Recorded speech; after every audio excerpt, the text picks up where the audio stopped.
नागपुर शहर में महाराष्ट्र के शिक्षक और शिक्षकेतर कर्मचारियों ने पुरानी पेंशन योजना लागू करने की मांग को लेकर आज जोरदार आंदोलन किया।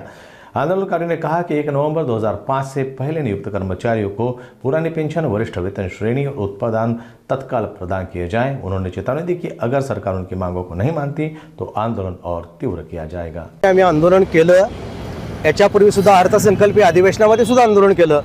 प्रत्येक आंदोलनाच्या वेळेला मी मुख्यमंत्र्यांची आणि उपमुख्यमंत्र्यांची भेट मागितली, पण आम्हाला मुख्यमंत्री आणि उपमुख्यमंत्र्यांची भेट मिळत नव्हती।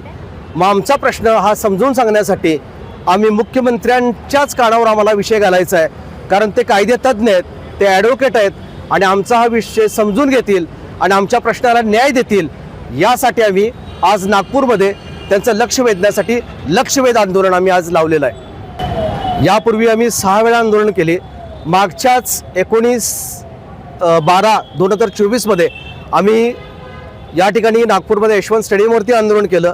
आम्ही मुख्यमंत्री साहेबांची भेट मागितली, पण त्यावेळी भेट मिळाली नाही आम्हाला। आमचं डेलिगेशन तेव्हा अतुल सावे साहेबांशी झालं। आम्हाला त्यानंतर मुख्यमंत्र्यांच्या भेटीसाठी बोलवतो असं सांगितलं, मात्र अद्यापर्यंत त्यांनी आम्हाला बोलवलेलं नाही आहे। मग आमची मागणी आम्हाला मुख्यमंत्र्यांच्या कानावरती घालायची आहे। त्यामुळे आम्ही आज महाराष्ट्राच्या कानाकोपऱ्यातून बहुसंख्य लोक सकाळी 11 वाजल्यापासून या ठिकाणी मी आंदोलन करतोय। आमची एकच मागणी आहे, 2005 पूर्वी जे नियुक्त शिक्षक शिक्षकेतर कर्मचारी आहेत, आज त्यांची अवस्था खूप वाईट आहे।